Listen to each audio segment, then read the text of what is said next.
Good snooze. Check.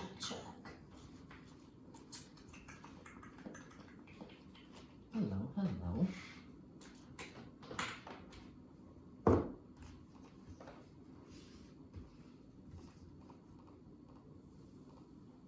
Hello. Oh, can we light this candle? Yeah. Oh, that's such a good one. Oh, it's over on the I table. get it. It's right on the incense table. The smoke table, Yeah, the smoke table. the head shop table.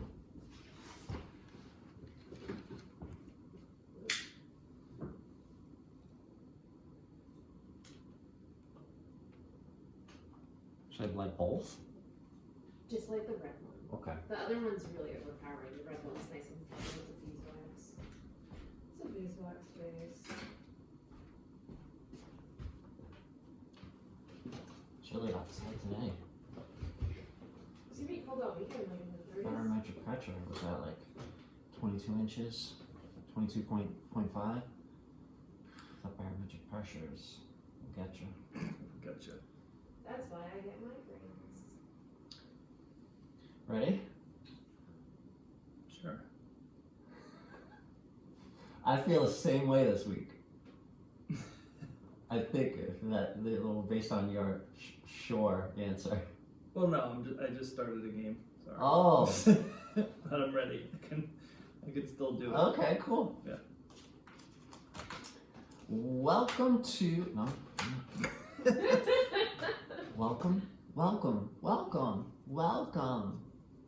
Welcome to episode 35 of Mythic Legendaries. I can't get out of my head. All right. Can you say welcome? No. Welcome to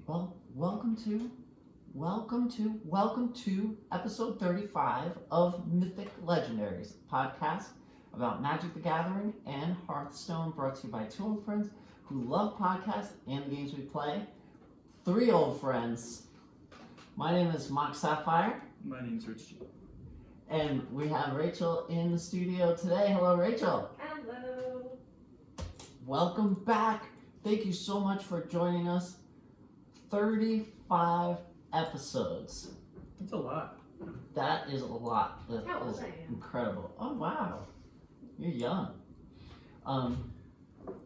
Thank you so much for being here with us today. Thanks to all the new people that have joined the Discord. That's kind of nice. It feels real nice when people start popping into the Discord, Mm-hmm. whether you found out about us at Drafts and Drafts or, through whatever channel, we're not sure. Yeah. We don't really know. Yeah, people But- just show up and that's nice. But it Yeah. feels good. Yeah, definitely. So thank you so much. Hope you're listening. And the Discord is discord.me/Mythic Legendaries. /Mythic Legendaries. The world's first Magic the Gathering And only. only Magic the Gathering Hearthstone hybrid Mm-hmm. podcast. That's right. On this side of the table, we talk about Hearthstone, and Rich G talks about Magic. I do. This week on the show, I'm going to be talking about some Hearthstone news, just some events that are going to be starting really soon. Today is February 28th, and some things coming up in early March, and be talking about current meta mistakes Mm-hmm. and things I learned that maybe you can learn from and avoid making those mistakes. And that's about it. I guess I have a couple funny life things, Yeah. maybe. I Yeah. hope so. Yeah. Life Well, is my fun. life is pretty funny. I've got the second edition of Drafts and Drafts happen, so I'm just going to go over that real quick.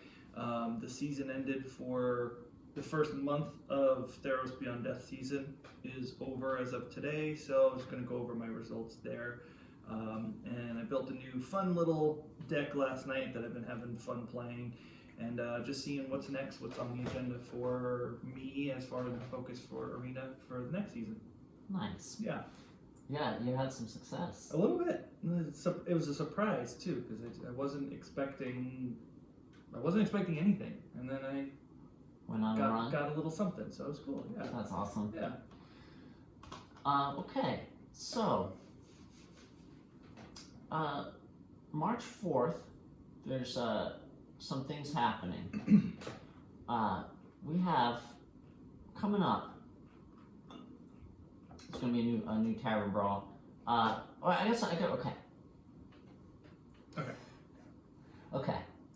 One by one. We have some anticipation Mhm. for the next standard year. Mm-hmm. It hasn't been announced yet. Is it still people being like, "Ooh, can't tell you"?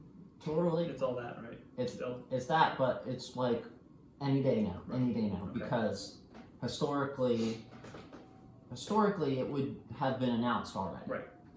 So there was a response to that. I think it was on Twitter. I found it. I took a clip of it, and I'm gonna read it. I wish I could give proper credit to whoever. I think I retweeted it, so that was the best I can do. I'm Cool. sorry. I'm just gonna read it. On a separate note, we've noted some members of the community wondering if yesterday's Dragons update for Battlegrounds was the totality of a big communication about game updates that has been rumored. Rumored? Okay. Okay. It's not a rumor. There's been buzz around. That's what I would say. While Dragons is a big update to the Battlegrounds mode, this is just the first step in our plans for the rest of the year. We'll have more information on what's next for Hearthstone in mid-March. We're excited to show you all of this in just a few weeks. All right, All right. mid-March. That seems late, but Yeah. there's big things coming. I'm excited. Big is that it though? Is it just like there's big things? Period. Like, there's no like anything, no clue. I have no idea That's what, so what the weird. hell is going on. Yeah, yeah. There's It gonna better be good. It better be good. It better be good because they can't build something up like this and have everybody being like. I saw a thread on Twitter about this very like thing. It was like a meme format that was like don't copy my homework or whatever, or something of the nature of like don't hand in the same. If you copy my homework, don't hand in the same answers. And then there was like a Twitter thread of all of these. I saw that. Players that are like The same cut and exact paste, thing. like same exact thing. Yeah, it's like, oh, weird. They're being paid to say all this stuff. Is And that it's like, real? yeah, it's real. Because I wrote a comment. I was like, I'm so confused. But Oh, that's right. Okay, yeah, that's right. Is Because that I saw real? yeah, it's real. There's I mean, people. these are people that are just like, you know. They paid me to say this, so I'm saying Yeah. it verbatim. Yeah. That's lame. Hmm.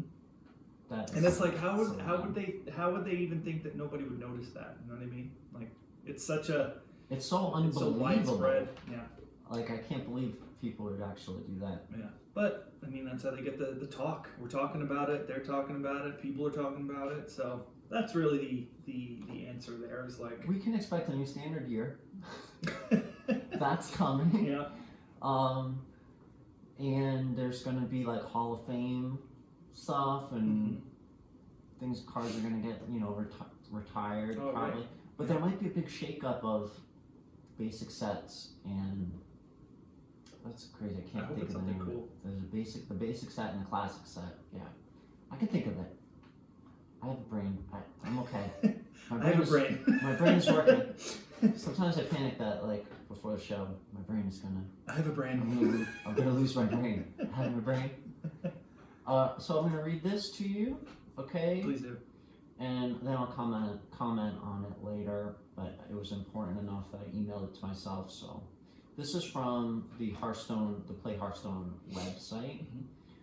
This is just some Hearthstone news, things that have happened with the update.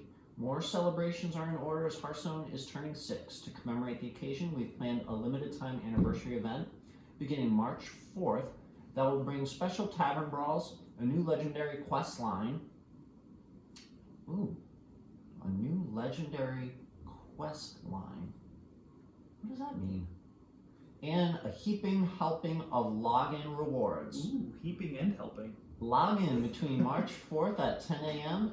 to March 17th at 10 a.m. to receive 2 Rise of the Shadows packs, 2 Savers of Uldum packs, and 2 Descent of Dragon packs. Oh wow, And the Year of the Dragon card back. That's pretty cool. that is cool. I just love when they just give shit away. It's the best. And there's, for the first time ever, we're offering a class-specific pack for a limited time. From February 26th to March 4th, you can get 5 Mage packs containing strictly Mage class cards from all expansions and Standard. The Witchwood, the Boomsday Project, Rastakhan's Rumble, Rise of Shadows, Savers of Uldum, and Descent of Dragons for $9.99. Wow, it's a deal. Yeah, that is a deal. And I know some people were talking like, oh, if I open it later, will it generate cards from the newest expansion if I hold on to the pack? Mm-hmm. And I'm gonna say yes. I have nothing to back that up. But just to answer your question, absolutely. Yes.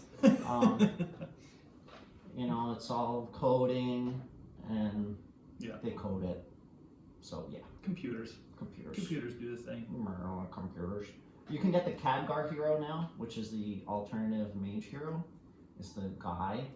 It's the male hero, which is cool if you like mage. Is it hero as in like It's like a is hero it skin. is it like a Avatar? That's what I'm thinking of. Yeah. Is that what it is? Yeah, it's like your starting hero. Okay. So it's not in contrast to like a hero card Mm-hmm. that changes your hero and does something when it changes it. Got it. The only thing, so the only difference would be it's a visual, it's an aesthetic, and also the emoticons. So he says different things. Oh right. Yeah. So it's fun. Drink with me, friend. Yeah, stuff like that. I like the warrior one. He's like, he's got a Scottish accent. He's like, oh, you got me when you concede. So it's like very friendly. I'm not buying this hero. No. Jaina, I have a golden Jaina. What else do I need? Jaina is awesome. I mean, nothing. You got everything you need. Yeah, looks just like me. So Really? yeah, Okay. that's why I choose. Yeah, Okay. we look very similar. They covered me up a little bit because of my They don't want to be too sexy. not too sexy. They toned me down a bit. Like it's got to be G-rated. Yeah, Because it's hard. it's a kid's Yeah, it's a game kid's game. Yeah. that costs hundreds of dollars and takes all my time. Yeah. And I love it. So that's exciting, and there's some exciting things happening in the Hearthstone world. Mm-hmm. And we'll keep you posted. We'll keep you posted on that. As things trickle out as secret and limited information that just trickles out into the community, we'll have our ear to the street. Is that what they say? Yeah. Yeah. Ear to the street. Ear to the street.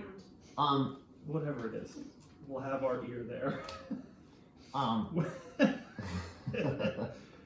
Back in back last year, episode 15 of Mythic Legendaries was entitled Revolution of Our Age. It was about Blitzchung Mm-hmm. and his statement that rocked That's right. the Hearthstone world and made national headlines. That's right. He brought a new awareness of things going on in Hong Kong and China, things that I had not thought about previously, Mm-hmm. and his simple statement took a lot of courage and has opened the eyes of Americans and people all over the world to the situation over That's there. right. And just wanted to mention that This American Life, their very next episode that's coming out, which will be episode 688 of This American Life, is covering a Chinese, I think, like undercover reporter, Mm-hmm. and he's reported on Hong Kong situation and all kinds of things going on in China. It should be a very interesting episode to kind of keep us in the loop of. That's still been happening. That's still going on. It's kind of, I think it's fallen out of the spotlight due to a lot of other things that are happening, but Yeah. that stuff's still going on, and people are still protesting, and people are still being treated poorly by their government and stuff. So Right. the more information and the more it keeps in the spotlight, it's important to know what's going on. Absolutely. Yeah. I'll definitely tweet about it. Our Twitter is @MythicLegendary. Just Tweet about it. Tweet about it. I'll do some tweeting. Do my part. Do your part. Tweet about it. Oh my god, I changed my avatar, and Pray for Hong Kong. I pray for Hong Kong. Hashtag Hong Kong strong. It's It's nothing to joke about. It's It's really nothing funny, to joke but about. it's But true. it's yes, it's nothing to joke about. But the like the whole like awareness your does make difference. thoughts and prayers. Like okay, you said it, and then that's it. You go about your life. But there's people out there that need more than just thoughts and prayers or an avatar change. Oh my God! Did you see my rainbow avatar? I'm so like You're right. I support the community. You're Do you? right. But Or do you support yourself and looking good? hold on. Hold on. Slow down. Because okay, so the first thing that comes to mind is you're right, but we have to do something. Yes. And Tweet about it. you have to do what you can. Mhm. And just like that Minor Threat song, you tell me I make no difference, but at least I'm fucking trying. Yep. What the fuck have you done? Bam. You know, that always comes to mind when this type of things happen. Because I don't want to be your opposite side of the coin, Mhm. but you have to do what you can. And you have Of to try. course, You have to try. If your resources are what we have or I have, The then- fact that then we do can it. do that. Right. The fact that is we're a- talking about it right now. We're talking Yeah. about you're right. Yeah. We're talking about it. We can tweet about it. Mhm. We can Open the bring discussion. more awareness Yeah, to about of it. course. Where in other countries you can't do that. Right. Yeah. So, let's do that. We're doing it. We're doing it. Yeah. And like when this whole thing first started, the awareness and everyone talking about it made I'm sure. Maybe I'm Blizzard sure. Yeah. have a Yeah. reaction the, to it. The player base and the fan base for Blizzard as a company and stuff. I'm sure a lot of those people would have been completely unaware as to what's happening in the world, and it opened up a dialogue in the community about so many different things. I'd love to know what the numbers are for how many accounts they lost. Yeah. Like how much money they lost because of the Yeah. whole situation. Probably a lot, but I'm a diehard Hearthstone fan. Yeah. I'm getting real close to legend. Yeah, you are. Fucking, So I close. can taste it. What's that? Oh, that's legendary in my mouth. Oh my god. I'm at level 4. Mm. Rich just looked at Rich G. Like, Ew, you're so gross. ew. Ew, stop being such a gross. Legend in my mouth. Mhm. Yeah, you're so gross. Yeah. And this is for the video. Rachel gave my husband Brian and I ground Saigon cinnamon, like a ton of it. Brian's gonna love this. 17 years worth of cinnamon. We were running low, and And why did she get him? Brian loves the spice. I love saying it. It's so funny. And I love the spice Yeah. too as well. I've been getting more into cinnamon So thank lately. you, yeah. I've been getting more into it. Like putting it on stuff. I had never really, instead of like putting it in like pancakes or like in stuff. Yeah, I've been putting it on stuff. yeah. And it's like you put a little and it's like, ooh, I love that. One of my spice. favorite things to do is put it on just on top of the hot coffee Mm-hmm. for the aroma. Mm-hmm. Because hot yeah. cinnamon has the most wonderful Like aroma. It's so good. You like that hot I cinnamon? love the hot cinnamon. I love What the was your spice. stripper name? What was the Oh my god, cinnamon is a great Um, stripper what was name. it? Candied jalapeno. candy jalapeno? Sweet and spicy. Candy Here jalapeno. she is. Candy jalapeno coming to the stage. So tell me, what's up next? What do you got? Okay, so I made it to level 4. Yeah, oh, geez, 4. Good job. Thank you. Good job. Where's the Hold on. Oh, Keep going. Keep going. Okay, Yeah. I made it to level 4, and when you leave the table, You it's, can't do it, right? it's- You're just like it shuts down. it's like Yeah. it's like in His Dark Materials, in the series His Dark Materials, the Mhm. Golden Compass, and everyone has spirit animals. They're called demons in the story. Mm-hmm. But when and they're part of you, and when they leave and they go far away from you, like you feel physical pain and like yeah. So it's kind of like how I feel when you leave the podcast table. All right. So what again? You got to what? Level 4. And then I played all day yesterday. Mm-hmm. So I got to 4. I got to 5 originally was with Mech Paladin, and then I don't even remember. I think that's true. Listen to the last episode if you want the real answer. But that was yesterday. I played Mech Paladin and Galakrond Warrior, and I used just the HS replay list. Mm-hmm. Speaking of HS replay, I have decided I am going to subscribe to HS replay. Cool. What does it get you? Enough is enough. What do you get out of that? You get data. Yeah. You get For yourself or for everything? Excuse me. You get data for everything that you can use for yourself. Awesome. For climbing. Mm-hmm. So it gives you your region that you're playing in, and like what are people playing from rank 15 to 10, and then 10 to 5, Oh, and then cool. 5 to legend, and then what's on the legend ladder. Gotcha.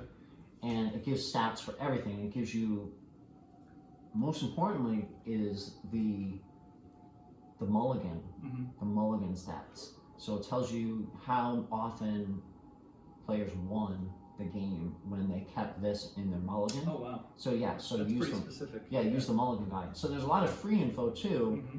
Mm-hmm. But I don't know what actually I'm looking at. But it's the free. I mean, I'm looking at the free content on HS Replay. I'm not sure what that represents exactly, what ranks or whatever, or if it's just everything. But Mech Paladin is up there as a tier 1 deck. I tried it. Galakrond Warrior is not, but Galakrond Warrior can get really lucky, Mm-hmm. and especially if you play it right. Does it rely more on like random stuff, or is it still like cohesive? Because I know some decks are like hope to draw or hope to get a certain spell. Yeah, it's bursty. Bursty. Okay. So the Galakrond Warrior hero power gives you +3 attack, Mm-hmm. and so if you have Ritual Chopper, which is the 1/2 weapon for 2 Battlecry Invoke Galakrond, Mm-hmm. that's going to give you 4 attack. So for 2, you're gonna get 4 damage for 2. Okay. And you invoke Galakrond. That's a lot. Yeah. Yeah. And then it's a 1/2, so you have it for 2 swings. If you hold on to it and then use another of your Galakrond invokers, anything, Devoted Maniac or Shield of Galakrond, then you're going to get another +3. Mm-hmm. And then it's even when you play Galakrond, a fully loaded Galakrond, which you have to invoke 4 times to get the big Galakrond, you're going to get the 5/2 Claw, which is a weapon. Mm-hmm. You can swing with it twice. So you can use your. It's super powerful. You have the 5, and then you have the 3, and then so you play it. And so the second time you swing, you can invoke Galakrond with an invoker, Mm-hmm. like the one that does 1 damage to everything. Awaken. is a 3-cost spell. Invoke Galakron, deal 1 damage to all minions. So you can use Awaken, so that's 5 plus 3 plus 3. 8, 9, 10, 11. So then you can swing for 11. Wow. So super bursty. Yeah. And I had I was listening to Happy Hearthstone. They were giving some good advice about playing on ladder and like using the stats. It just reminded me to use the stats. Yeah. Get back to basics. Look at the Utilize that info because you're saying about. I mean, it kind of goes hand in the mistakes and learning from mistakes. Right. The info also will help you be like, oh, well, maybe I should, when I'm in this situation, have these in my hand. Maybe I should start doing something different. right. Yeah. And the funny thing about stats is, I don't know, it's weird because it's tier 1, yes, but if people were playing more of it, the other deck, and playing it right, would it be higher? I don't know. Yeah. All I know is it's a very powerful deck, and you can get very lucky with it, and I almost made it to 3 with it. Wow. Um, Getting there. You're Yeah. getting there. You're you'd learning. think the invoking Yeah. cards would be the cards to keep in your opening hand, but they're actually not. Mhm.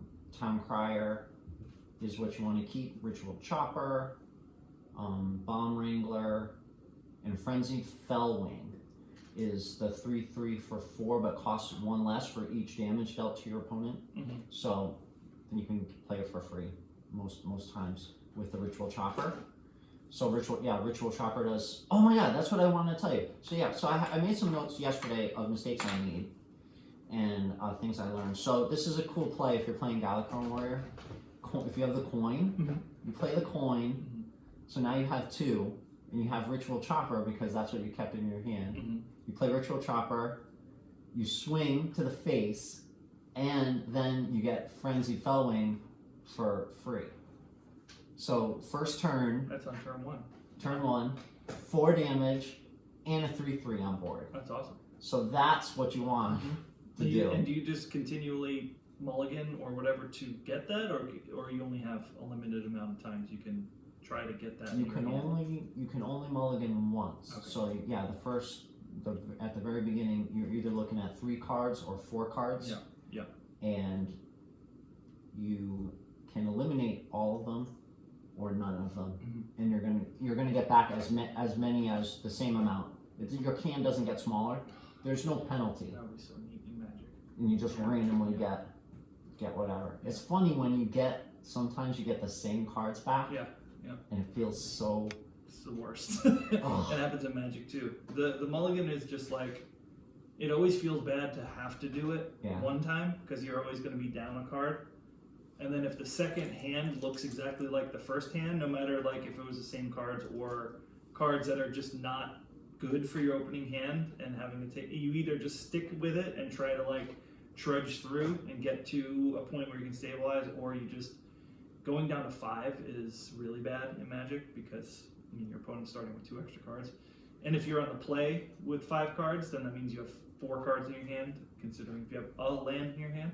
Then you're just behind by 3 cards pretty much. Oh my God, I really need to learn this. Yeah. Because I'm playing at Drafts and Drafts. That's right, you are. And Rachel's too, right? You still coming? Awesome. Yes. We got a fist in the air. She's coming.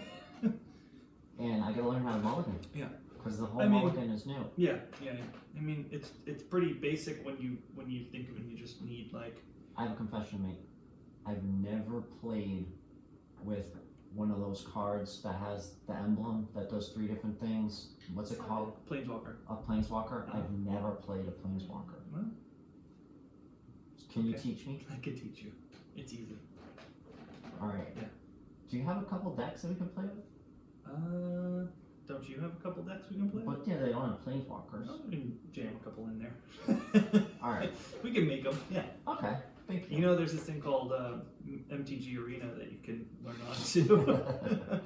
What is that? Yeah, it's this app. It's an app. It's a game Oh, from the game store. cool.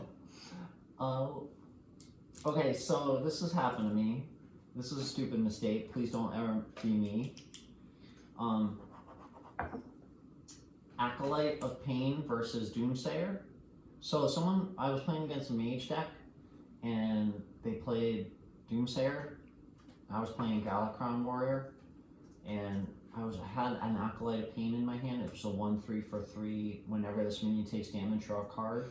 And Doomsayer, oh boy. I know what Doomsayer does. It destroys all minions, but I want to give you the exact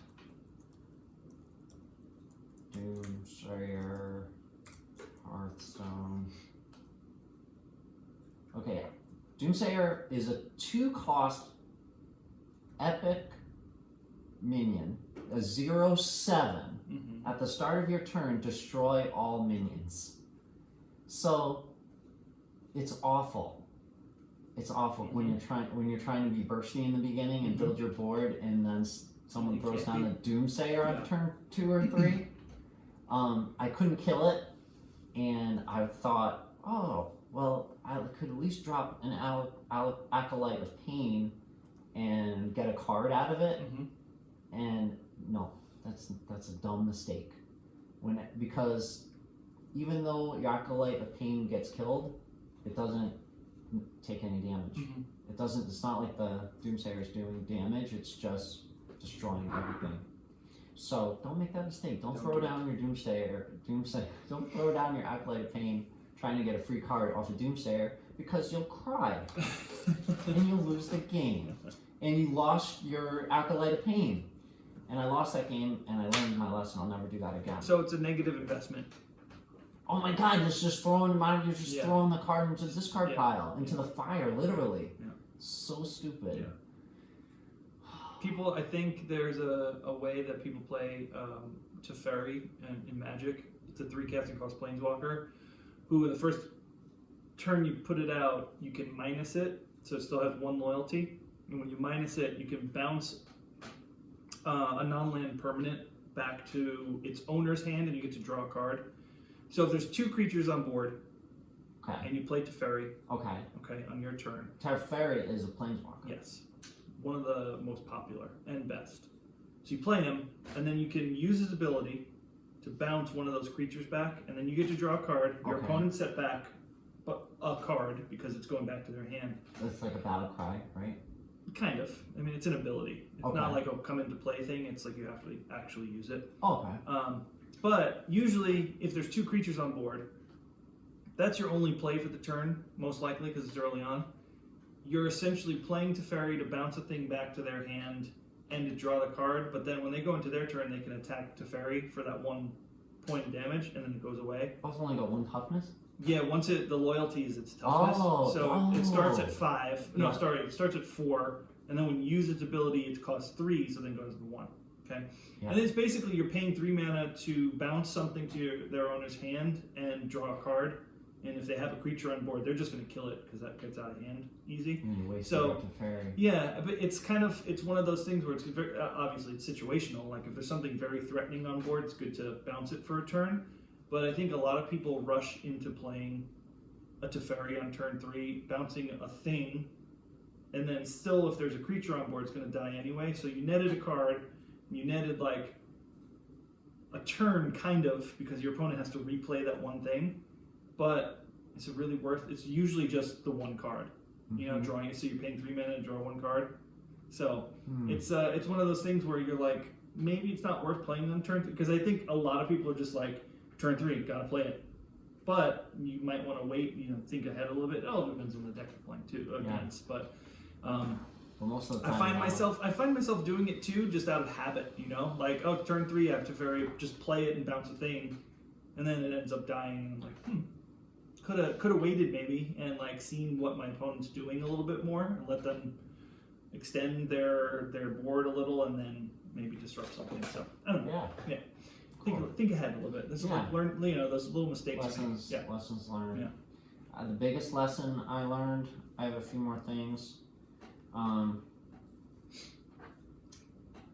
Jumping now to Mech Paladin, the HS replay list. This doesn't happen. You don't often get into this. I'm trying to give myself a little credit because honestly, I've been playing all these years, and this has never happened to me before, and I couldn't believe it that I didn't know this. You cannot upgrade a mech when the board is full? I mean, I knew that. Unbelievable. It's unbelievable. If you have, okay, so you can only have 7 minions on the board. So if you have it, usually you'll magnetize something. So you can't, if you're holding a mech that has magnetism, it buffs another mech, and then they become one. But you can't do that if the board is full. Okay. Why not? I mean, that's a strange restriction. It's just the rules. Yeah. Like, it doesn't make sense. It doesn't. You don't need room on the board. I guess technically you need room on the board to do it. Technically, it hits the board and then. I'm just figuring this out now with you. Yeah. This is why. Good job. This makes it easier to remember. That even though the mech immediately magnetizes, technically it hits the board, then magnetizes. So you need to have space for it. You need 6. If you had 6, it'd Right. be fine. If you had 6, it'd be fine. You can magnetize. I would have won the game. I lost the game because of that. Because I wasn't able to buff that minion, and then my opponent cleared the board, and then I was done. But that would have been it. Would have been it. Does the game allow you to try to do something and then it like fizzles? Do you know what I mean? Because Magic, you can do things that are not correct, but it'll let you do things because you didn't see something, you know? Does Hearthstone do the same thing? Like, say, for instance, in Magic, you can target something with a spell, and that one thing that you target might say, like, you can't do this thing that your card does, but it'll still let you do it because it's a legal target, and there's nothing preventing. So you could be like, oh, I'm going to do this to that. And the spell resolves, and then nothing happens. You're like, why didn't that happen? Then you read the card, and you're like, oh, because that card says you can't do that thing, but it's a legal target to cast the spell on. So I don't know if Hearthstone has those it's unknown like intricacies. There's these or whatever. unknown things that you wouldn't know because there's not written anywhere. Right. That you just discover along the way. That are kind of not really intuitive kind of thing, little tricky video game things, because they try to keep the cards so simple. Yeah. The text Very very minimalist text, because they want to make it look like a kid's game, but we know the truth. There's a card that people always forget about, and it's been around. So it's a card from War of the Spark, which came out in like, I don't know, 8 months ago now, and it's been around. People know the card. It's a very popular card. It's Narset, Parter of Veils. It's another Planeswalker, and it's a Planeswalker that has a passive ability. So it has words on it that say your opponent can't draw more than 1 card a turn, but it's just words on the card, okay? There's nothing in the game. There's nothing on the screen. Not draw more than 1 card per turn. Sounds simple but powerful. Very, very, very powerful. Especially now where there's a lot of decks that are relying on drawing cards, like lots of cards, and like that's your game plan. People forget about it all the time because you're so programmed into like, okay, what's my deck doing? I'm not going to worry about what my opponent's deck is doing. And this actually happened to me yesterday. Is that I had a Narset in play. And it literally just prevents your opponent from drawing any more than 1 card in a turn. And they were playing a deck that relied on exactly that, is making a big Hydrate Crisis. So you have a lot of mana, you play a card that draws you X amount of, or half X cards, right? They played it, it came into play as like a 7/7 or whatever, they put a lot of mana into it, but they only had 1 card. They only drew 1 card because of Narset. It's like a bill in the government where they sneak in a little thing. Yeah, it's right in there, and then they like hovered around. You could see, when your opponent is looking at your cards, they like the borders of them light up, like if you're hovering on them. So I saw them like look at my cards, and then they stopped on Narset, and then they conceded. It was like it's a shame concede because they were like, oh, I should have known. So it's paying attention to what's on board and not just being like so like hyper focused on, oh, I'm gonna do this, I'm gonna draw a bunch of cards, I'm gonna the pace of the game is going like I tend to play fast too. And then when something bad happens, then I'm like, then there's a big pause, and I know my opponent is laughing or something at me, because I'm literally like, Sorry. F. Right. F. What annoys me the most is when the opponent will say, well played, Oh yeah, no, the snarky emotes. before Yeah. it's locked down. Yeah.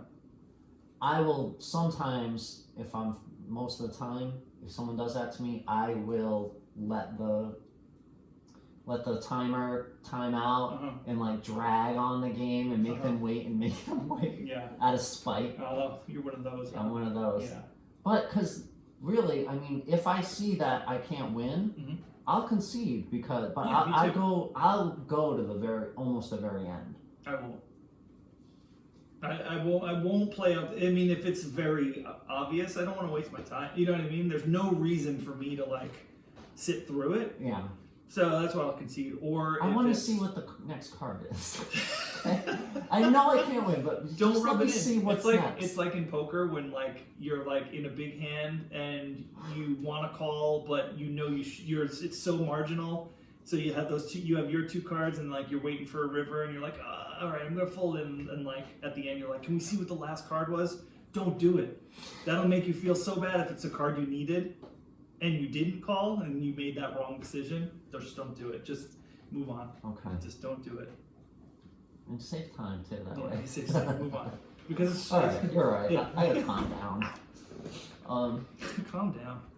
Another couple stupid mistakes I made because I'm playing too fast, and I guess the lesson learned here is slow down. Mhm. Is Quest Priest is the one where the quest is completed as they heal things, which the hero power is to heal. As they heal things, that completes their quest.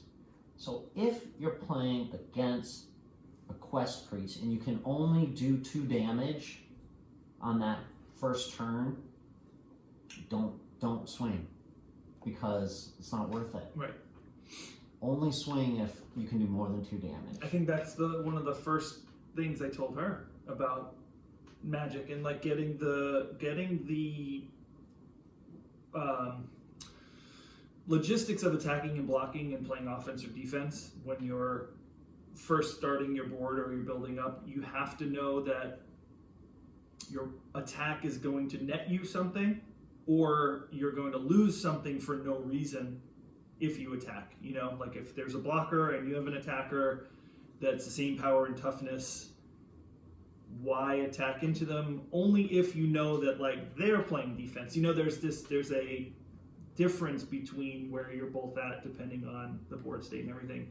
But don't attack into a board that would net you a loss for just no reason, you know? Yeah. And then if that makes you have to start playing defense, then plan accordingly that way, you know? So it's definitely like situational. Yeah. It's definitely like, what's your board state? What are they playing? What cards could they have? There's so much more that goes into it than just like It attack. just reminded me of Treant Druid. Mm-hmm. Is like a token druid, and they make lots of 2/2s, Mm-hmm. and then they play another thing that makes all your treants 3/3s for the rest of the game, Mhm. and then they have other cards that give all it minions +1/+1, and it's an echo spell, and then you do it again. When you're playing against Treant Druid, don't go face. You have to control the board. Mhm. There's no other option. I learned that the hard way too. Yeah. You have to, and even if you're behind on the board, you have to kill as much as you can because they're gonna buff them and they're gonna go face and you're gonna die. So even though if you're unfavored, if you don't give up, like what I did was, well, now I'm behind on the board. I'm just gonna go face because I'm behind Mhm. and I'm kind of taking my final charge. Yeah. But Yeah. I regret it. I wish I had killed a few more Mhm. things. Maybe I could have lived another turn, Mhm. and you never know, maybe. But that's a tough deck to play against with both of these decks. Treant Druid, I struggled against Treant Druid with Mech Paladin and with Galakron Warrior. It's really tough to deal with their boards. I have Treant Druid together, have Mhm. all the cards, Mhm. and I can't make it work. So when I play against it, though, I lose. And okay, so there's that. Which, wow, I can't believe that little thing meant so much. I wasn't expecting that. Just another tip for Mech Paladin. If you have Christology, which is the 1-cost spell, draw 2 1-attack minions from your deck. You're hoping You're hoping that Christology is going to pull Galvanizer, which is the battle cry, reduce the cost of mechs in your hand by 1. It's a 1/2 for 2. So you have Christology, that's great. You play Christology, you do not, and let's say you do not get Galvanizer, but you can play Galvanizer next turn, obviously on turn 2. It is good to play something to put it on the board, so that next turn, you play Galvanizer and you can pump it up. So that's just my suggestion. You may be tempted to wait, not play anything on the first turn, so that next turn everything's free, because you play Galvanizer now, everything's free, now you build your board. But no, I'm going to say, from playing, I must have played, yesterday I played so many games. From the last time I saw you, I've played probably between 50 and 100 games. Wow. I was really jamming. Going for it. So yeah, drop a Mecharoo, or drop a Glowtron, or drop a hot air balloon. Mecharoo? Yes, Mecharoo is a 1/1 for 1 mech. Death Rattle summon a 1/1 Joey bot. That's so silly. It's It- not a children's card game, huh? No, it's sticky. It's a sticky minion. Play something sticky. Play a hot air balloon bros. I've had a huge hot air balloon. I think I took a screenshot. I'll tweet about it. Tweet about I'll it. tweet about it. I'll just tweet you my screenshot. And that's all I have. Good luck. Those are great decks to play. Oh, and something so I didn't make it to 3, but I got knocked back down to 5. Got back to 4 easily. Yeah. It took Were you me, playing the same deck the whole time? Yeah. Okay, yeah. So it took me forever to get to 4. And then when I got back to 5, I got back to 4 easily, which makes me feel like I'm improving as a player. Yeah. That I'm learning the deck, 100%. and I'm just becoming a better player. Great job. I think that's the thing. Yeah. No, you are. If you like, Maybe it's we've luck. talked about this a million times now. It's that play the same deck, keep going, learn the deck, just keep playing it. Don't flip flop all around, because you just, it's just it's going to be inconsistent. There's a lot to learn. The mulligan, Yeah. the different plays, how to deal with different matchups. So yeah, going for it, and I'm looking forward to the next meta shakeup. Probably not going to get to rank 1 this month, but When does it end? still trying for rank 3. It ends tomorrow. Probably The right last at the same time, day. right? Every month, right? Yeah. Yeah. Ours ends today too, or actually ends in I think it ends tomorrow, because tomorrow's the last day of the month. There's still incentive to hit the next rank, because you get better prizes at the end of the season. Oh yeah. Yeah, you get a chest, and you get gold cards. So sometimes you get really good golden cards. Yeah. That you want to keep, or then you dust them, and golden cards are worth a lot of dust. That's right. So Well, good luck. it's fun. I love this game. The thing is, what I did is I got to whatever rank I'm at right now. I'll talk about it in a second, but I'm not going to play in the ladder anymore for the next 24 hours, because I don't. You're sitting on the rank. I mean, it doesn't. It's not a high rank or anything, but I don't want to mentally feel like I got to a point and then lost. Yeah. Even just like going from 3 back to 4 is just such a feel bad. I'm sure with everybody it's just They like. need to fix ladder on Arena. Yeah. The Hearthstone ladder is much more forgiving. Yeah. And there's much more incentive. Yeah, I feel like I've always felt and said is that when you get to the base of a certain level, they shouldn't let you fall back to the one before, because you got to that level. It should be like a save point, you know what I mean? Yeah. When you go from Diamond to Mythic, you stay at Mythic always. You're just always there. You don't fall back to Diamond. But for all the other levels, you can fall back to the previous rank, and it's just like if you go on a bad streak, it's just like why am I gonna play?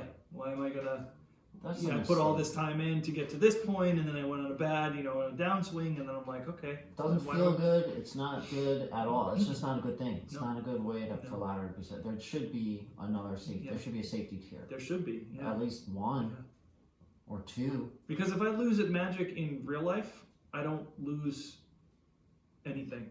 Yeah. You don't gain anything, but you don't lose anything. So I feel like it should kind of be the same way, but it probably will never be. No, I think it will. I think it will.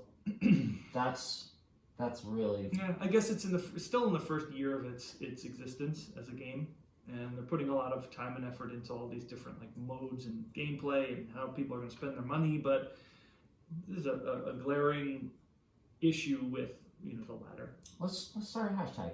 Fix the ladder. Hashtag fix ladder. Hashtag fix the ladder. Yeah. All right. So if you feel us on that, add that hashtag. Tweet it. Tweet about it. I'm done with my segment. Cool. Thank you guys for listening. Please, maybe let us know you're listening. Yep. Hit 5 stars, Yeah, 5 stars. please. So Magic this week for me. What did I do this week? Well, as I was mentioning, I got to Platinum 3, which is you go from Gold 1 to Platinum 4, 3, 2, 1. So 1's the highest. So Okay. in the last 2 days, Platinum 1 is the highest. in that tier, Okay. And then it goes to Gold, Diamond. Platinum, Diamond, Mythic. Okay. So still far away. So I just before we started, I updated my MTG Arena Pro tracker to see my stats. The highest I've ever been back in June, which is very, very interesting that it was in June because June was an awful month for me personally. But June, I was at Diamond Tier 1. What? With like 3 wins away from Mythic. June 2019. June, this past June, like when we started the podcast, like the 2 weeks before we started the podcast, I was at Diamond Tier 1, like the You were right at I was Mythic. like I right had there. no idea you were that close Yep. when we started. Holy shit, Yeah. Rich. So it has this really cool graph that's like, you can look at however long date ranges and stuff. Mm-hmm. And so June, and then July, got to Platinum. Not high in Platinum. August, didn't even really get out of Gold for August. Actually, no, sorry. So I'm looking. So it is actually by the day. It's like every day you can see how far you went.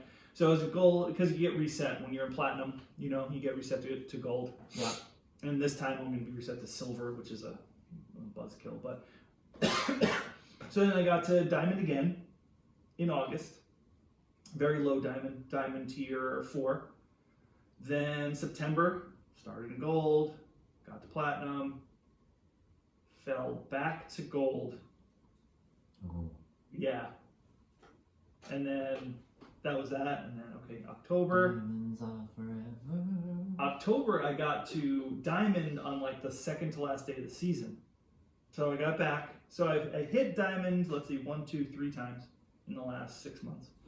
And then every season since then, so November, December, January, and February, I've gotten to Platinum 2, Platinum 4, Platinum 3, and then this month is Platinum 3 again. So my play has definitely like leveled out in a way, and I know it has to do with just the amount I play and the amount of time I put into ladder because of the like few months ago when I was like getting to Platinum and then falling back to Gold and getting to Platinum and falling back to Gold.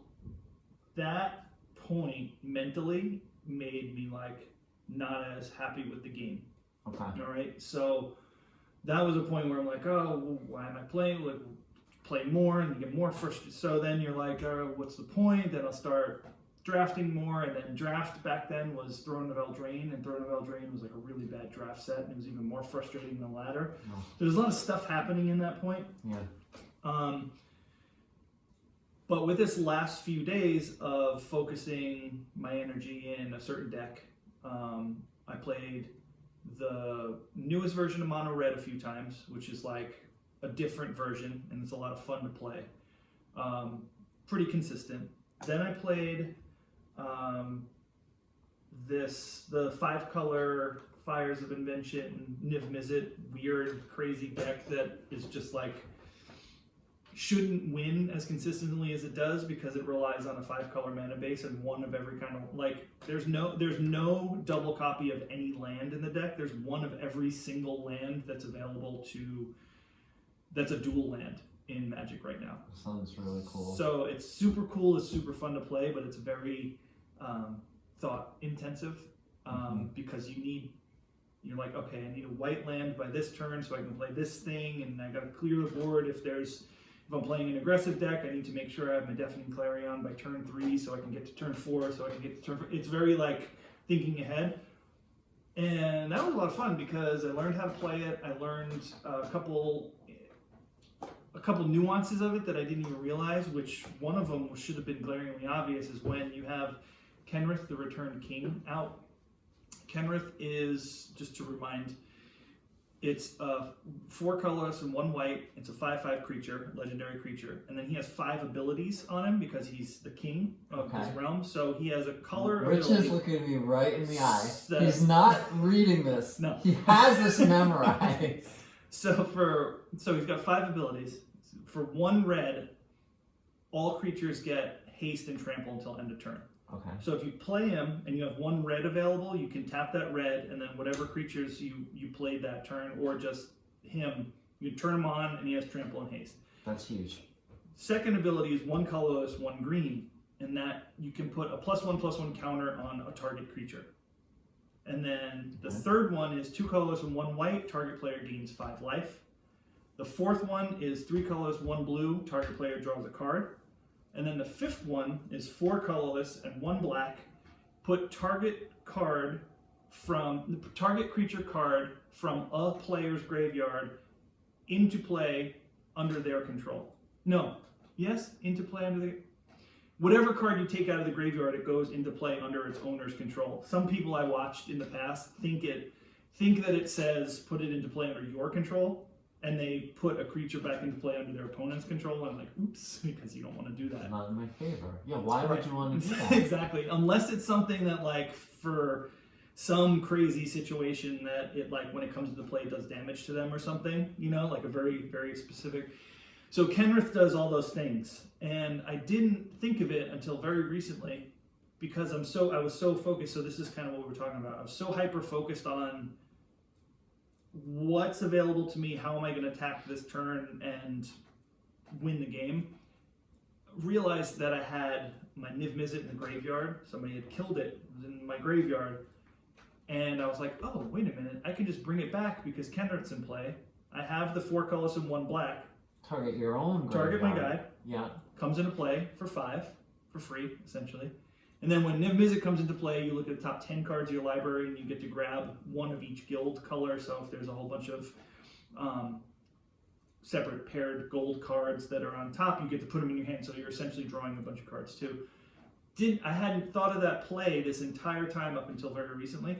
So again, it's like playing the same deck, so you're really aware of like what you're doing to win the game, rather than like what you're doing to control the game, what you're doing to like, oh, maybe I just want to draw an extra card, or the little things that you're like, don't do that on turn 1 because you might be able to do something on turn 2 that would be just a... Since you discovered that, have you done it multiple times now? Yeah, because I learned. I'm like, okay, I learned.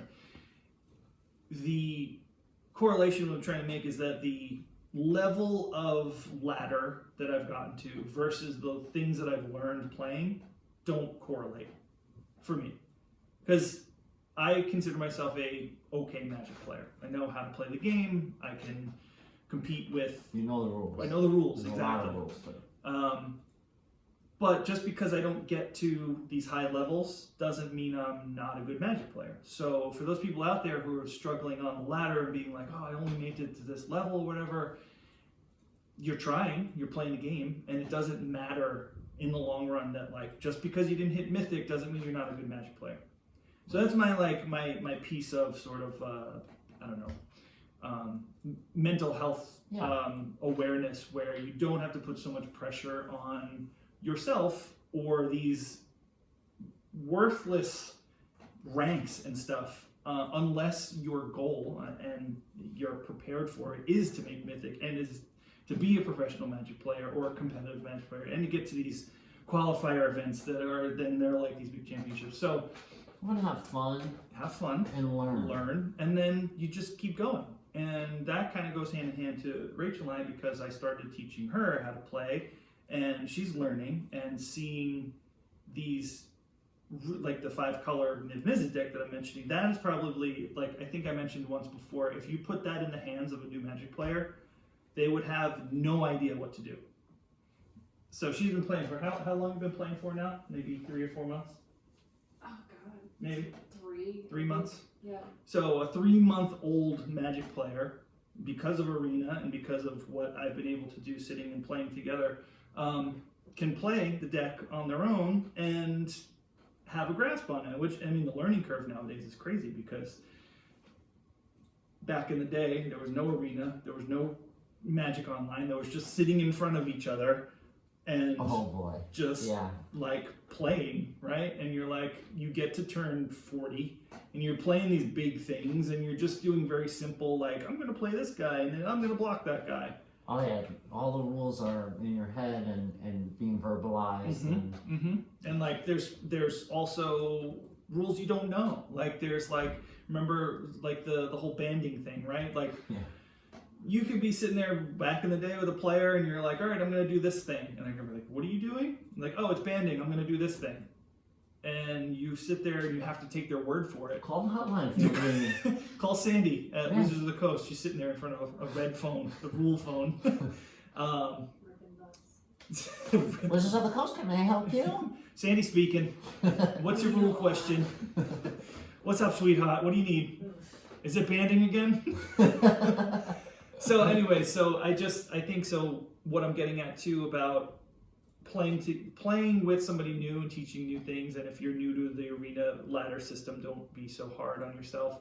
There are modes, there's play modes, there's the standard events, there's traditional standard events. The standard event, again, is a best of 1 event. It's 7 matches or 3 losses, whatever you get to. And that's no sideboard, so you can kind of build your deck a little bit more specifically.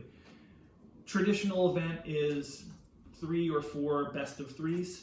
So you build a sideboard and you play deck that way. That's the more traditional way to play, because you play with a sideboard. When you play in real life, you play with a sideboard, you play best of 3. But Rachel and I are going to start streaming together, and it's going to be like together. Oh, so wow. We're going to play, she's going to play, and I'm going to spectate, commentate, help, whatever. Yes. And then we'll flip-flop, because I think it's really fun when we do it together. We have a lot of fun. Are you going to announce your like when you're going to do it ahead of time? Yeah, definitely. So if you're listening, you like maybe like a new take on streaming. I don't think I've ever really came across anybody who does like partner streaming or anything. So we're gonna try that maybe tomorrow afternoon. So people will hear this episode. That sounds really fun. So what? We have a hot tub. Yeah. You're going to do it tomorrow? Tomorrow evening, maybe. You know, it's just kind of casual. If we don't do it today or tomorrow, tomorrow or Sunday, maybe we'll do it next time. But we're gonna do it, so I'll put it out there. This episode comes out today. It'll come out later on, so people might hear it and be interested. So check the Twitter. That's awesome. And we're gonna do that. So yes. Yeah. So different that's ways to play. Different ways to play, different ways to stream, different ways to learn. And I think if anybody is newer or is anybody's trying to figure out the next level of playing, watching our stream together would be very helpful and fun, because she's still learning, I'm still learning. There's still little things that I'm going to learn here and there. That's like I was saying, watching the World Championship last week, is you see pros play and you're like, oh wow, that's a line I would have never seen. So I'm a helper, like by nature. I want to see people happy. I want to see people succeed. I love seeing people learn. I don't know why I haven't been, You could be a teacher. Yeah, you know what I mean. Like I have that natural instinct to could just be a magic want coach. people to become that. No, I couldn't be a magic coach. People would be very disappointed in the results. But so if you're interested in seeing that kind of stuff, that's what the point of us doing that together is. And it's funny because when she makes a play too quickly and I know that was the wrong play, I get really angry. And she's like, whatever, it's fine. Or I'm at like, this time I'll be like, oh, I shouldn't have done that. yeah. I'm just high. I shouldn't have done that. So keep your eyes out for that. Secondly, we had our second drafts at Trinity Brew House. Yes. We had 15 people show up. A few people canceled the last minute, so it would have I had to RSVP for more people than the first time, but totally fine. Things come up. Don't worry about it. So thanks everybody who came out. We saw some new faces and we saw some returning faces. Everybody is again really psyched about the fact that this is happening. I even had one person be like, I'm going to do it every week, and not anytime soon, unfortunately, but the fact that people are that excited about it is really great. So thanks again for coming out. I'm looking forward to it. We did it this time, and our friend of the show and friend in real life, our friend Chris, when I was doing our first announcements of the seating and stuff for the first, they reminded everybody that you're going to be there next time, and they reminded me. Cool. They reminded me to say the fact that I have a podcast, because every time I'm working, and then I'm organizing this thing, so I get a little bit ahead of myself. My brain doesn't say all the things I want to say, so I always forget the fact to be. I'm drafting all the red. Draft all the red. I forget to say like, oh, my name's Rich. I have a podcast. That's why we're doing this thing. It's brought to you by the pod. I always forget, and Chris was like, "Oh, you have a podcast. Don't forget." So the entire cast of Mythic Legendaries will be there. Mock, Sapphire, Rich G, and Rachel, all gonna be there. Yeah. So thanks again for that. That's a lot of fun. Our next one is March 8th, 6 o'clock. I just want to win at least a free beer. A free beer. Yep. I'd be stoked. Oh my god, you know what? Brian might be there too. No way. Yeah, because I said, Brian, like, you could come, you could eat dinner. Yeah. It's like a time thing. It's only like, what, 2.5 hours or so? A little bit longer, but yeah, I mean, it's about 3 hours or so. Yeah, come, have a beer, you can have dinner, play Magic, see you're working, and you're in the mix. Yeah. It'll be fun. Organizing. So last time too, we did, and thanks for the help to the people who did suggest other ways to run the tournament. We had, so what did we have? I said we had 8 and 7, which is 15. We had 15 people, so unfortunately we had to do like a pod of 7, which is not ideal for a draft because you have one person only going to buy the first round. Okay. So one person has to sit I'll around. take the buy. Yeah, the buy's a win, so it's fine. I'll take it. And give me the buy. But what we did is, what I was able to do is we did 2 separate drafts, and everybody played everyone in their respective draft pod. Whereas the first time we did 2 drafts of 8 and 8, and then everybody cross-played each other. I think the more preferable way to do it is that way. Have one group, everybody plays one another, and then I keep track of 2 separate tournaments essentially. And then we were able to provide prize support equally amongst those 2. So there's 2 first place, 2 second place, 2 third place. Whereas the first time it was only first, second, third. So more people benefit from it, and it's super easy to do. So to all the drafters, it's not my first time drafting. But I've drafted. It's been a while, right? I mean, if you count all the times I've drafted in my life, let's say between 30 and 50. That's a lot. But it's been a long time. I've never played a Planeswalker ever in my life. I've never done the new Mulligan. And I have no knowledge of, except for what we talk about in the podcast, of the cards. Yep.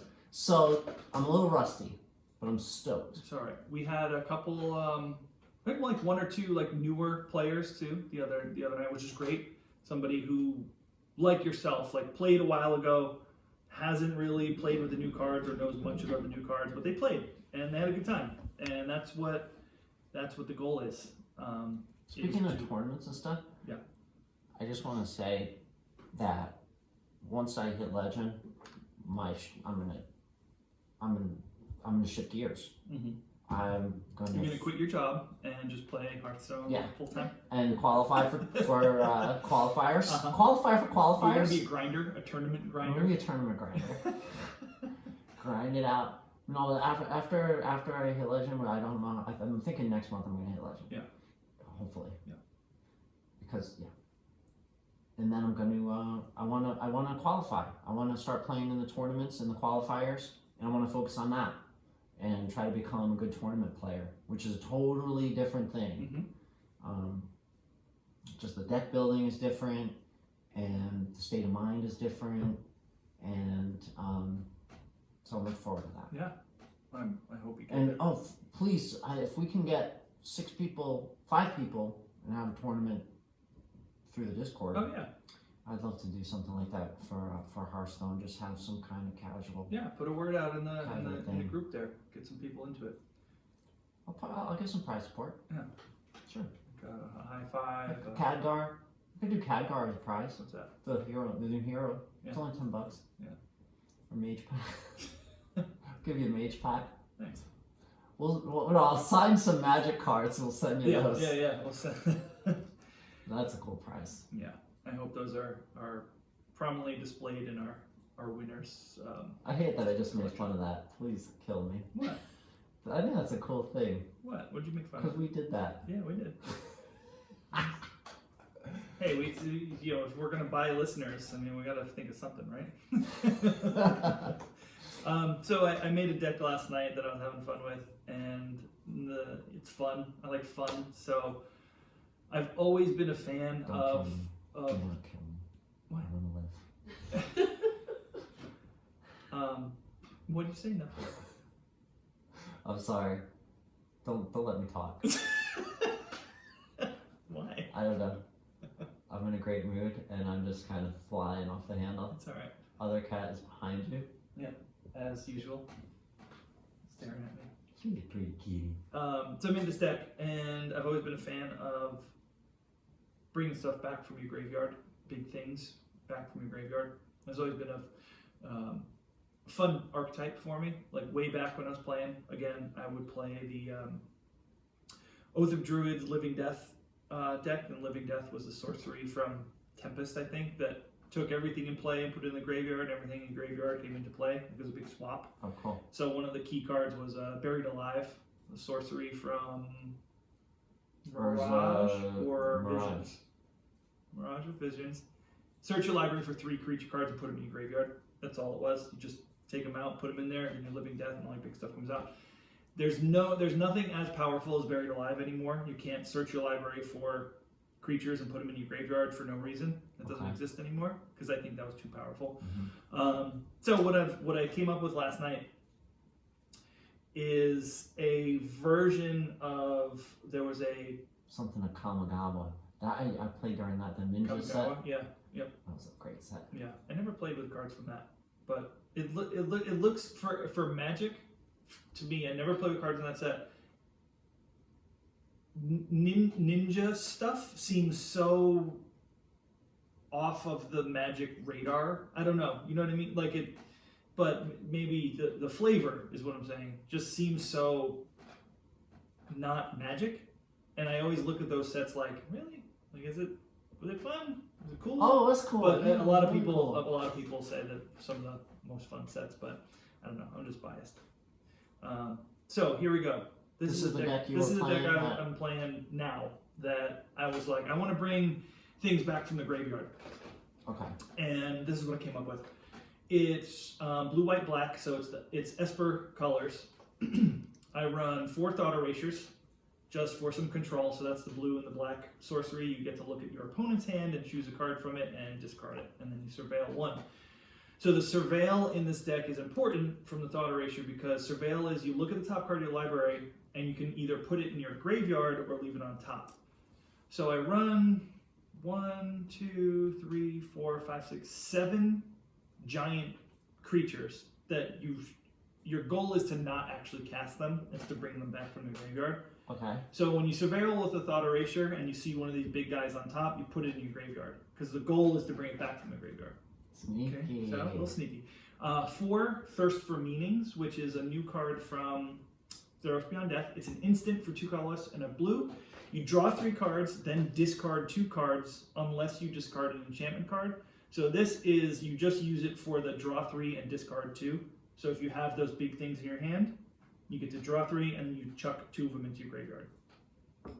4, Teferi, Nice. Time Raveler. That's, we talked about Teferi earlier. That's just for control, bouncing things back to their hand, or being able to play sorceries at instant speed. That's the other part of Teferi. So for -3, you can bounce a thing and draw a card. But for +1, until the start of your next turn, you can play sorceries at instant speed, which is important because of some other cards in here. 4, Shatter the Skies, which is the Wrath of God for 2 colors and 2 white.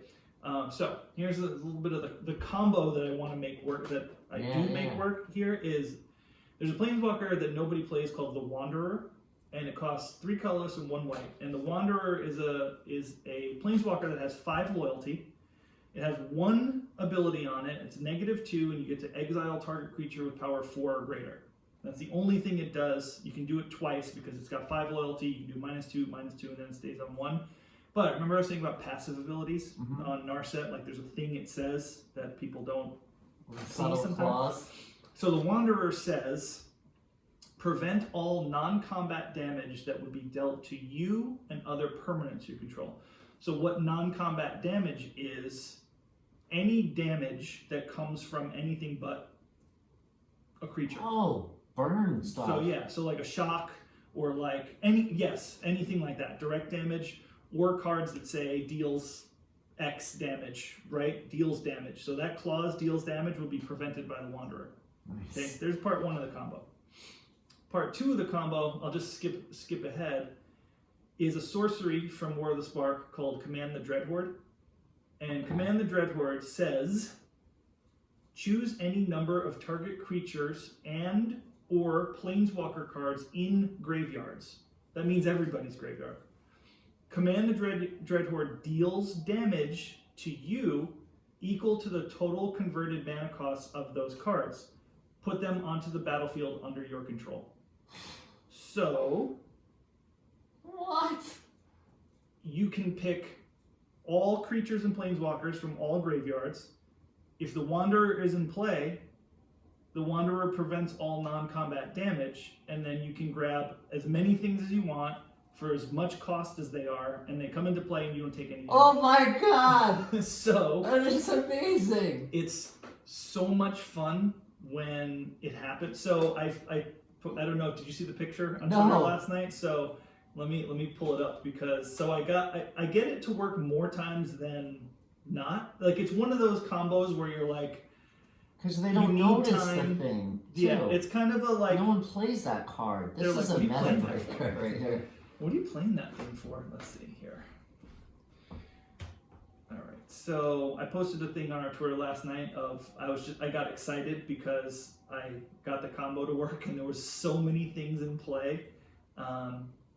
I'm sorry I kept retweeting that thing. It's just that I did What it thing? wrong. What, this? No, I retweeted the video thing Oh, because I didn't add a picture. I kept retweeting it because I forgot to add the picture. Okay, what's the hell? Is all that? right. So I have a picture pulled up from our Twitter from last night. So this is the turn that I cast Command the Dreadhorde. So it's in the graveyard. So I had just cast it. I have a Wanderer, the Planeswalker over here. It's just covered by the icon of Agent and Treachery. Okay. So my opponent had a Niv Mizzet and a Kenrith in their graveyard. Oh my god. I had an Atris, a Villas, an Agent of Treachery in my graveyard.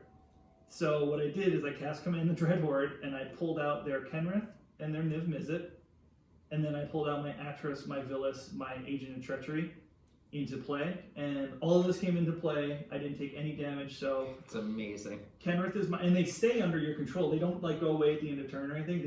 It's like you steal them. So, and also with Agent of Treachery, when that Agent of Treachery hits play, you get to steal one of your opponent's permanents.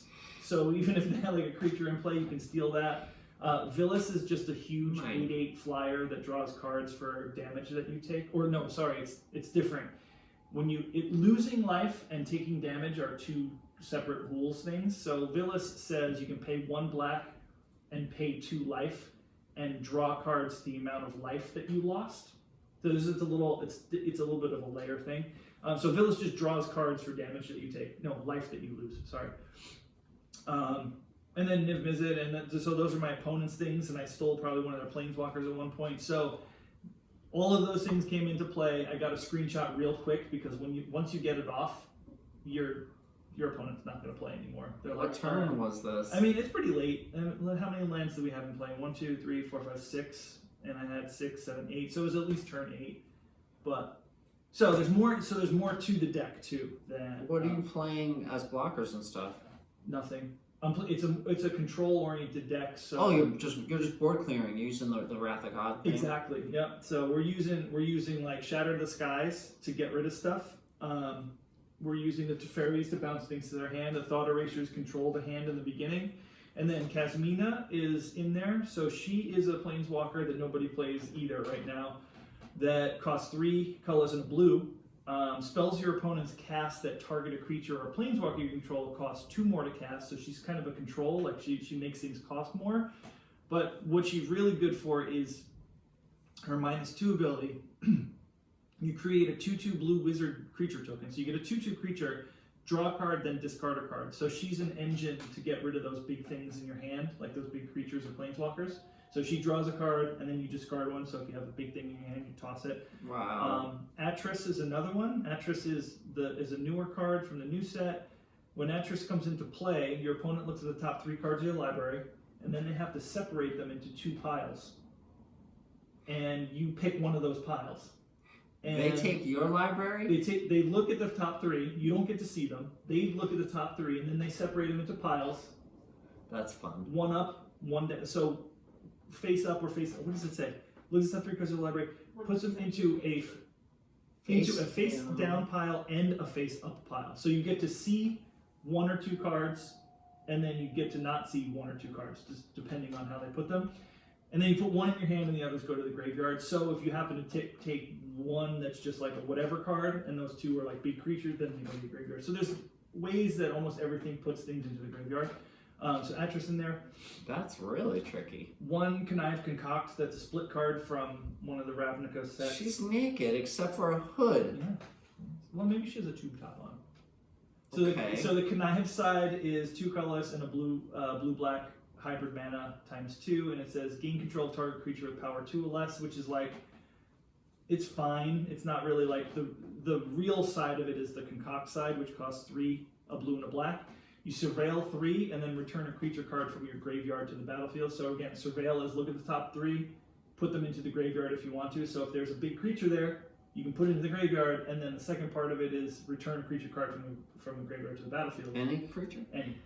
And then just, yeah, so one of those big things. So the whole theme here is to return those big things. That's and amazing. like so what people say is cheating them out, and that's Yeah. definitely a cheating way to get a creature into play. So so that's one of those are in there. 1 Kenra, 3 Commander Dreadhords, a Liliana, Planeswalker. She's just good. She can come back with Commander Dreadhorde, and This she's looks like a really expensive deck to build. in real life. Or in the game too, no? No. I mean, there's a lot of rares in it. I think it's mostly like uncommons and rares. 1 Dream Trawler. So Dream Trawler is a new card too, and it's another way to cheat things into the graveyard because it has ability that says discard a card, and then Dream Trawler gains hexproof until end of turn. So a Dream Trawler is just good on its own as a creature. So if you can play it and you need to get rid of stuff from your hand, you can just discard them from your hand. Just discard a card that just activates the ability. So it's like a cheating way to you just toss them out. So it's another one. And then I included a Niv Mizzet that you can't cast because there's no red in the deck, but Niv Mizzet is so good that it's in there to put it into the graveyard and then get it back. Yes. Niv Mizzet's a 5/5, can't be countered, flying, and whenever you draw a card, Niv Mizzet deals the damage to any target, and then whenever a player casts an instant and sorcery, you draw a card, and then because you draw a card, whenever you draw a card, Niv Mizzet deals 1 damage. So it does all these great things. And then 2 Agents of Treachery. That card is just great. I called that so long ago when M20 came out. I did, and now it's in so many decks right now. And then 1 Villus, Broker of Blood. Super big creature. It's a flying 8/8. Whenever you lose life, draw that many cards, and then you can pay 1 black and 2 life a target creature gets -1/-1 until end of turn. And whenever you lose a life, you draw. Right. So if you're paying 2 life, you're drawing 2 cards, and then you can do it over and over again. So yeah, that's the That is fun sweet. bring it back deck that I've been playing, and it's won more times than it hasn't. So that's fun. I've just been playing in like standard events and stuff because it's one of the. It would need some adjustments to be ladder worthy. It would need a little bit more control in the beginning because it's very slow. You know, like it needs a little bit more control. So I'd have to go through. I just had the idea last night. I was like, you know what, I'm gonna make this work again. Worked a few times. I was happy about that. But Hell yeah. I'll put that in the show notes. Again, it's definitely a fun deck to play. A lot of these cards fell out of favor as the new sets come out. Like Command the Dreadhorde, we used to have a top tier meta deck that revolved around Command the Dreadhorde and like gaining a whole ton of life and stuff. But nobody's played it since. It does show up every once in a while in Esper control decks as like a one-of copy, that because there's a lot of like board wipes and there's a lot of like counter spells or killing stuff, that in the late game it comes in handy. When you have some life gain, you can steal some opponent's creatures and beat them with your opponent's creatures that you've killed previously. That doesn't see a lot of play, so I wanted to make it work, and it works. So especially with the Wanderer in play, that's the combo. You steal as many things as you want, you don't take any damage, and you have a huge board of stuff. So that's a lot of fun. That deck will be in the show notes. Crazy enough, a deck that came back into favor out of nowhere is the red, green, blue adventure deck with Lucky Clover. And so what happened is there was an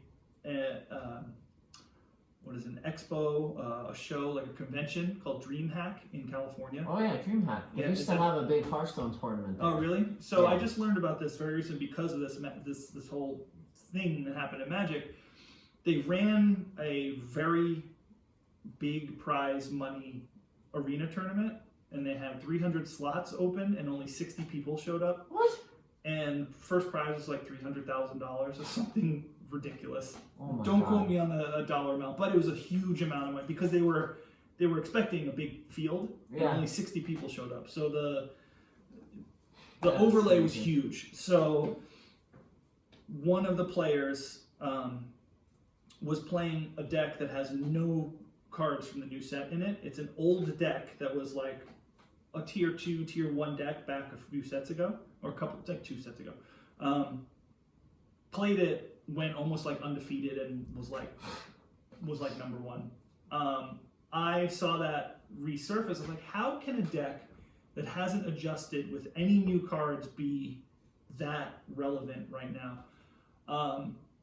It just is. It outvalues a lot of decks because Lucky Clover copies adventure spells. All of your creatures in your deck have an adventure attached to them, and Lucky Clover is an artifact for 2 colorless that says whenever you cast an adventure, copy it. Nice. So you get 2. If you cast it for 1, you get 2, and then if you have multiple Lucky Clovers out, you get it again and again and again. Wow. So it just revolves around outvaluing your opponent, and turns out that's a really good strategy because you get a bunch of lands out because of an adventure on one creature. You get direct damage from one guy who does 2 damage for an adventure. You get Edgewall Innkeeper, which is like the engine of the deck, is the 1/1 for 1 green that whenever you play a creature that has an adventure on it, you draw a card. So you're outvaluing your opponent. You just always have cards, or you have extra cards. If somebody tries to counterspell an adventure, but you have Lucky Clovers in play, they can only counter one of them because you copy. Once it's cast, it copies it. There's no time for your opponent to do anything in between. Like as soon as you cast it, it copies. So there's two on the stack. The good thing about DreamHack was that it's like an open tournament where you didn't have to qualify for it. Right, You can right. just you can pay to get into DreamHack, and Right, then that's you what can they were saying. participate in the tournament. Yeah. So it was a huge Hearthstone tournament. Right. People loved it, and then the winner of DreamHack gained some esteem and some notoriety in the community. Right. And then they dropped it. Oh, that's weird. Yeah. Oh boy, what was the reason they dropped it again? I don't remember. What I why just they dropped it, but what I there's heard, a good reason, I'm sure. there was this was the first time they did arena for the big tournament. Maybe just certain games went out of favor or something. I don't know, but this is the first one they did for arena, and it wasn't very. And this is a podcast I listened to, the Arena Deck Lists podcast, was kind of going over what happened at that tournament, and they said that so you had to buy a badge to get into the convention, or you get into DreamHack, and then with your badge you get an entry into the tournament. But because it wasn't very clear to Magic players or Arena players that those were the things that you needed to do, a lot of people stayed out of the tournament because there wasn't any clarity on it. Which is why only 60 people played instead of the 300 slots that they had available. But it's the first time they were doing arena, and I'm sure next time, because of here, okay, only 60 people showed up. Maybe the next one only 60. Well, now that everybody knows the secret is out, there'll be a lot of people next time, I'm sure. But that deck is a lot of fun. It's wild that it runs cards that aren't from the new set and still perform so well. So we've had a lot of fun with that. Rachel's played it a bunch. She enjoys playing it because there's a lot of lines.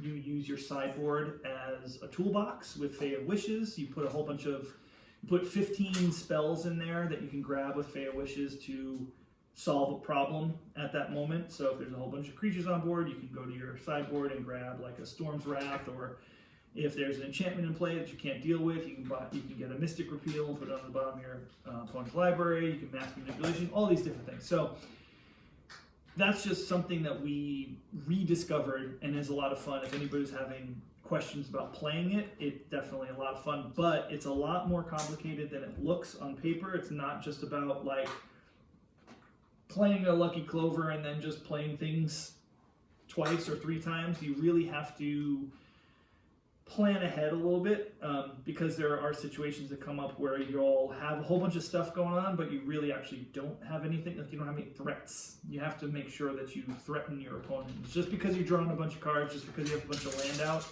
doesn't necessarily mean you're winning the game.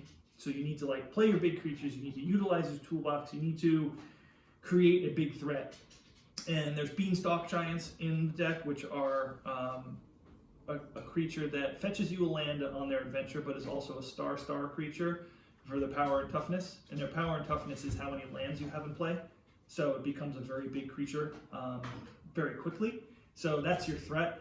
And there's a card in the sideboard that you can get with one of the wishes. It's called Fling. You know what Fling is, right? Do you know Fling? Fling's been around a while. Fling is a red card, 1 colorless and 1 red. And it says, it's an instant, it says, sacrifice a creature in addition to paying this card's cost. Fling deals damage to any target for equal to the power of the sacrificed creature's power.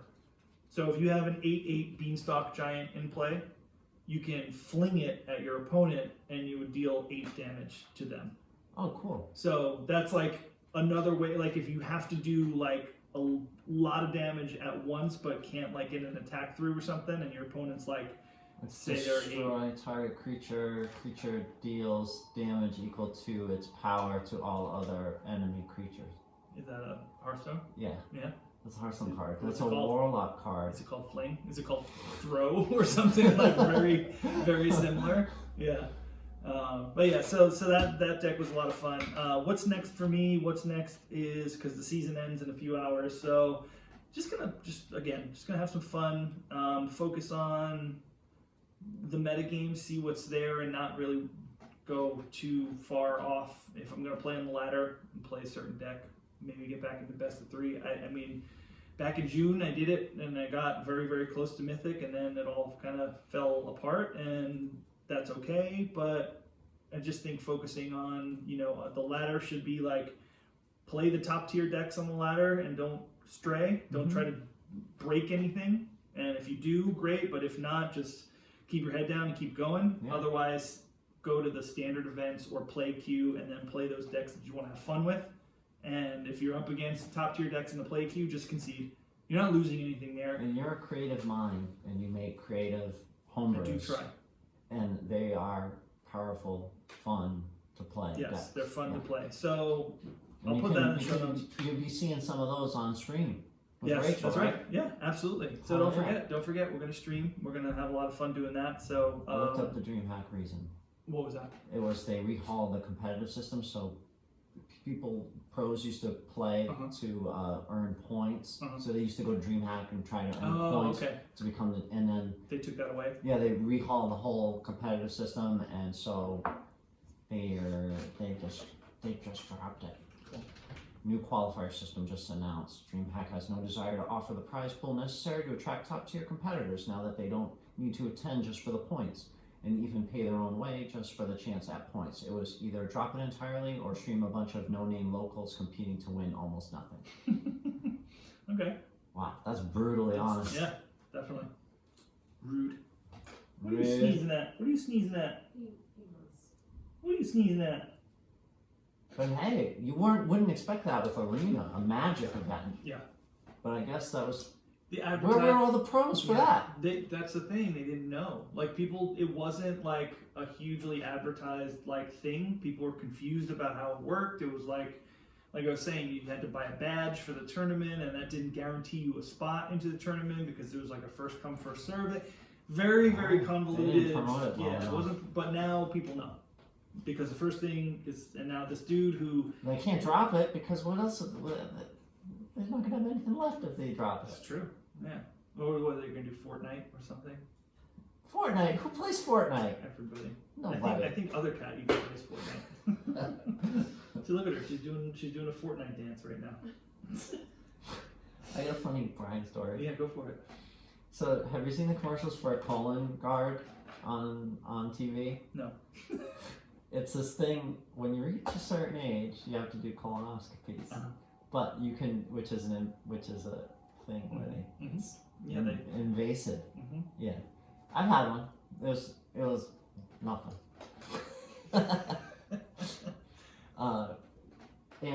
But the colon guard, you can mail in a sample to.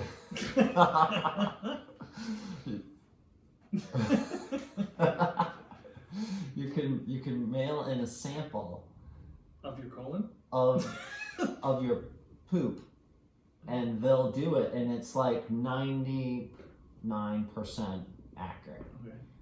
just like a colonoscopy.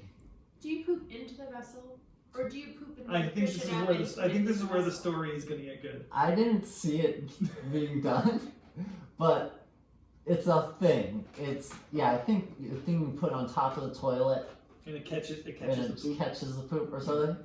So Brian did it, and then he got a letter from Colon Guard, and so we got the letter, and like, oh, I wasn't expecting that. I was expecting the results to like go to my doctor and then Yeah. come to me. I'm, a little nervous, because it's always a little nerve wracking.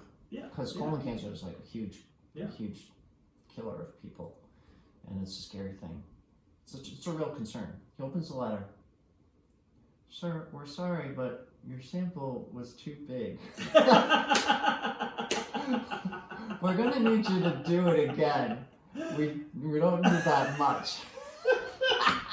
Yeah, can I ask you a That's question? amazing. Can you imagine? Can I ask you a question? Yeah. How the hell do you send poop in the mail? You send poop in the How do mail. you do that? What is it in? In a box. Like, It's in, flagged as a biohazard. but what does it go into? Like a Ziploc bag? I or didn't something? see the specifics. Oh my god. I know. Too much poop. So there's like hazardous materials Oh. shipping.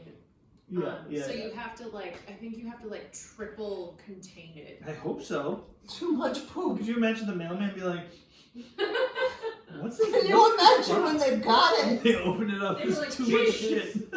It's like a fucking huge log. And they're like, what? I cannot process this. This is too much poop. That is wild. Can you cut this with plastic cutlery, please, Ew, and send it back to us?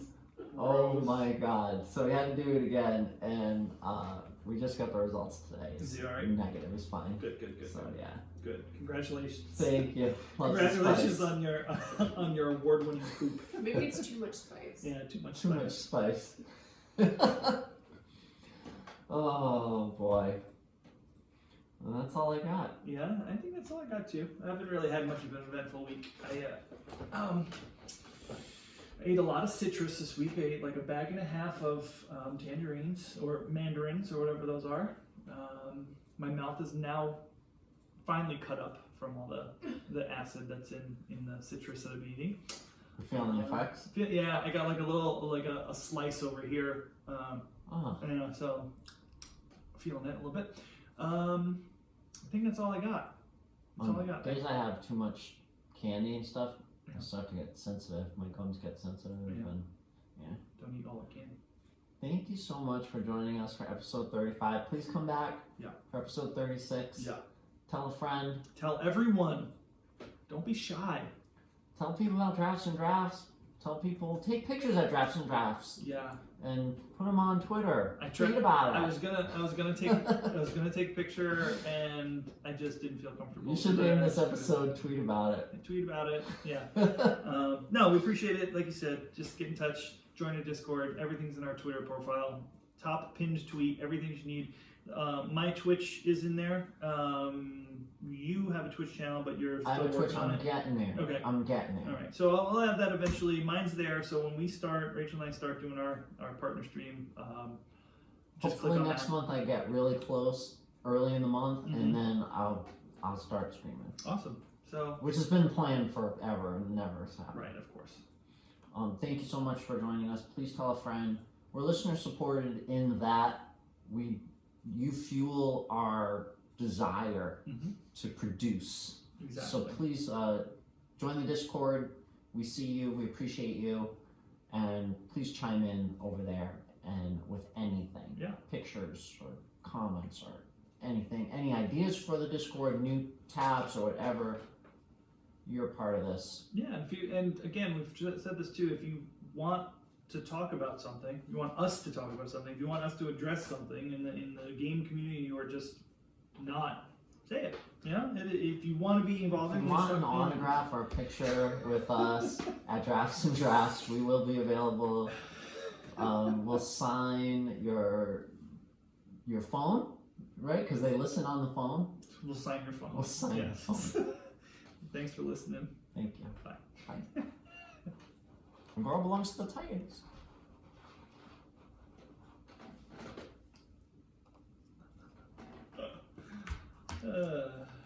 You're funny. We'll sign your phone. Too big of a jump is my favorite story. What? Brian taking too big of a jump is my favorite story. Can I ask you a question? How the hell do you send poop? How do you do that? What is it in? Put a box. I can't. What does it go into? Like a Ziploc bag? I or didn't something? see the specifics. Oh my god. I know. Too much poop. Too much poop. Oh my god. I hope so. Too much poop. You're like, I can't. what's Can it? you What's imagine this when box? they got it? They opened it up. There's too much shit. Huge log. And they're like, what? I cannot process this. There's too much poop. That is wild.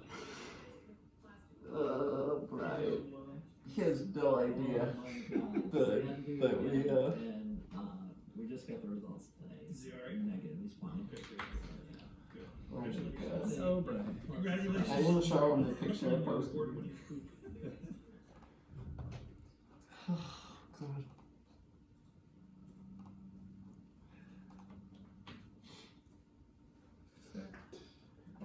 Sorry, I started eating while you guys were recording, but I'm like, It's fine. You know what's funny is the first, vomiting. until we started recording, I used to always be in my pajamas for every show. Mm-hmm.